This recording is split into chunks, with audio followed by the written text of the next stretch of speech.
Listen, I'm 32. I feel great. The version of me right now is much better than the version that played in the Super Bowl. I'll tell you that.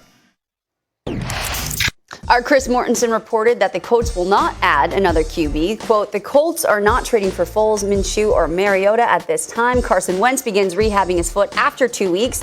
He hasn't been ruled out week 1, but it's optimistic. Now we're going to welcome in Dan Orlovsky. All right, guys, we've got that tweet. We've got that quote. Neek, I'm going to start with you. Should the Colts trade for Nick Foles right now? Oh, this is going to be fun. They absolutely should trade for Nick Foles. Like, I don't understand the logic ladder that you climbed that ended with you getting Carson Wentz, that does not end with you also getting Nick Foles. It's all the same reasons that you went after Carson Wentz are the reasons that you should go after Nick Foles. Let's get Carson Wentz because he was awesome under Frank Reich with a great offensive line. Oh, he's hurt. Who else do we know that was awesome under Frank Reich with a great offensive line? I don't know.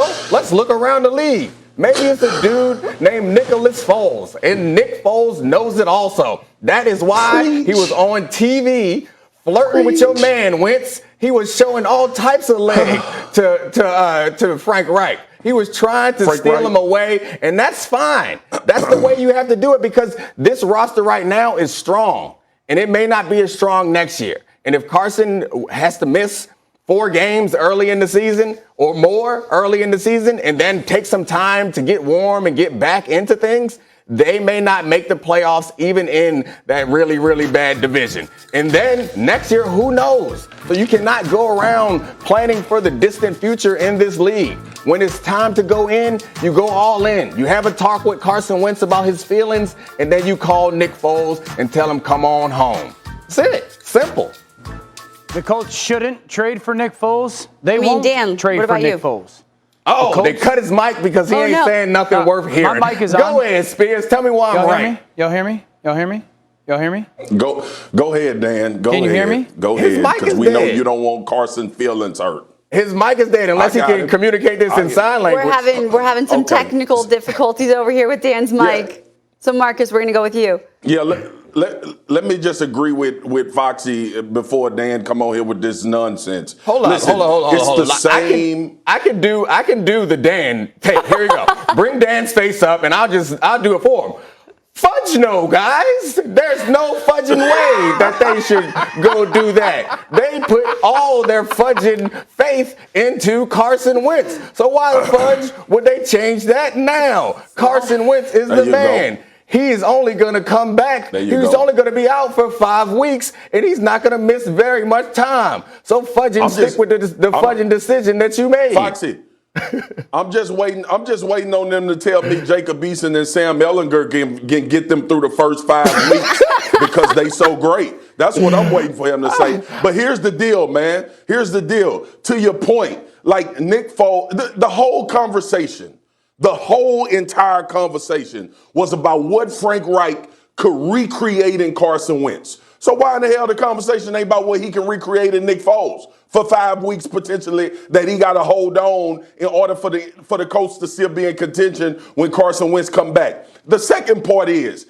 if Nick Foles sucked, what the hell you think Carson Wentz did last year? Since we doing quarterback rehab, let's do another one with a guy that you already know. So those are the points. Those are to reiterate some of the points that Foxy made, but it's also to tell people before Dan get on here talking about, oh, it's going to hurt his feelings, and that ain't the right rapport you need in the locker room. These people trying to win games. And if Carson Wentz ain't available, you can get a veteran that understands who Frank Reich is and what he wants to do from an offensive standpoint. That's the move that you make in order to get him in to hold the fort down. So go ahead, Dan. Tell us why. My microphone work? Your mic's working now. Yeah, it worked. Give us a reason why. All right, I want to hear this. You're right, Dom. I don't swear. I got a lot of swears in my head right now in comparison with you two, though. So let me make that clear.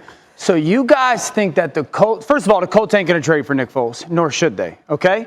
But I love the fact that you guys think it's such a brilliant idea to go trade for a guy that in the last 2 years when he starts, they average 17 points a game. Wow! What a savior. Let's go get a guy that when we start, we average 17, or he's 44th in the NFL. 44th. There's only 32 teams when he starts in the last 2 years in yards per attempt. Y'all talk about Nick Foles like he's Patrick Mahomes. Best backup quarterback in the history of the game. Incredible career. But this ain't 2017, fellas. Don, they didn't go get Carson Wentz. Carson Wentz like that. Hey, you two, y'all had your time, okay? Dom, you said that they went and got Carson Wentz because he was great under Frank Reich. No.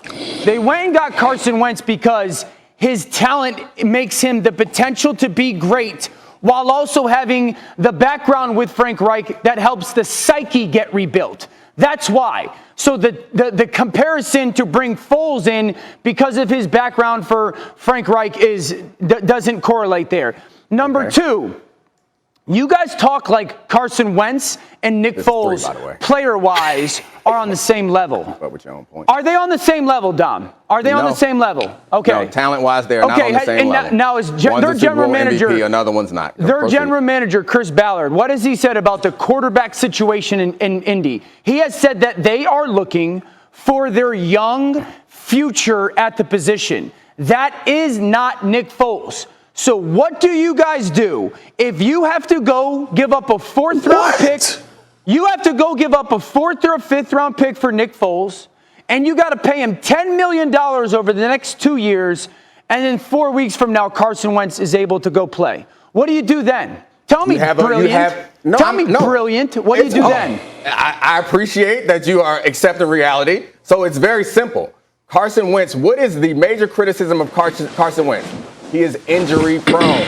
And you're saying that Nick Foles is not a savior. Nobody sat up here and said that we want Nick Foles to be a savior. We want him to be some duct tape to get us to win. Carson Wentz, who we don't know if he's a savior either, can be healthy. That's the only point, is in order to win a championship this year, they can't start the season off 0-4, which is a possibility right now if they go to Jacob Eason or if Carson Wentz doesn't come back at full strength when he gets healthy. Dom, that's a possibility. So let me finish. So you asked the question. Your big walk-off question was, what are you going to do with them when you have them on the roster? You're going to have, with the person you called, the best backup in the history of football. You will then have him backing up a highly injury-prone quarterback. How is this dumb? And you don't think the history, you don't think the context of past history matters here? Oh, I think it absolutely matters. So you mean to tell me? All right, hold on, Marcus. I'm going to tell you, Marcus. Slow down. You mean to tell me that you think it's an intelligent decision to take somebody that has a past history that did not end well, we'll phrase it like that, past history, and bring him into a room with a quarterback, and it's also intelligent to give up a valuable draft pick for that, and it's also intelligent to guarantee $10 million over the next 2 years, and you might not need him? You think that that's a wise general managerial decision? You think that's good? I don't want to hog all the time. I'll let Marcus cook you. Listen, I was just waiting for the emotion to come out because that's what I was looking for. Yeah, I we was got it out of waiting him. for that part. Answer the question. That issue of you think it is smart. Yes. How? Because it's a plan to bring a guy in to help you suffice in case the guy that you think is going to take your franchise into the future is fully healthy. This is simple. It's this simple, about winning Dan. games. I got you, Dan. Why did you draft a guy in the fourth round last year then? Tell me that. I got you, Dan. Tell me that. I got you, Dan. Man. So the last question you asked me, I dunked on that one. So I appreciate the alley. You threw me another alley.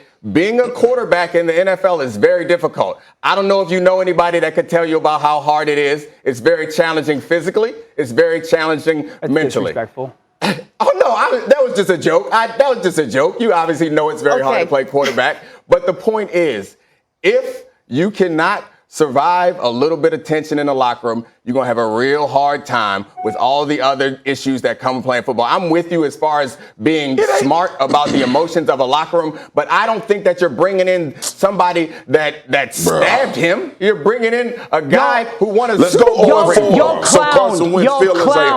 Y'all clowned on the Jags. You guys clowned on the Jaguars for bringing in Team Tebow because of the storylines that it was going to create. I watched both of you guys do it on television, and now you're asking the Colts to do. No, we clowned on him because he played football in 8 years. But you talked about the storylines, Marcus. All right, You talked on that about the note, storylines. Now you're we have asking to the take Colts a to do break. something the same way. All right, folks, it's getting a little heated. The talking biscuits are about? burning in the oven right Respect now. the roster right now. We've got to take a little break because you tried to guys, say later on Foles this and show, Tebow was the we've got Kendrick Perkins. He's going to sound off on Kawhi Leonard. You do not want to miss the shocking take Big Perk has on K-Law. We'll promise you'll want to hear it. Plus, our guy, Stephen A, had quite a take on Damian Lillard yesterday. It's Dame time, and is he eyeballing a trade demand to the Knicks? We'll get into that next on First Take.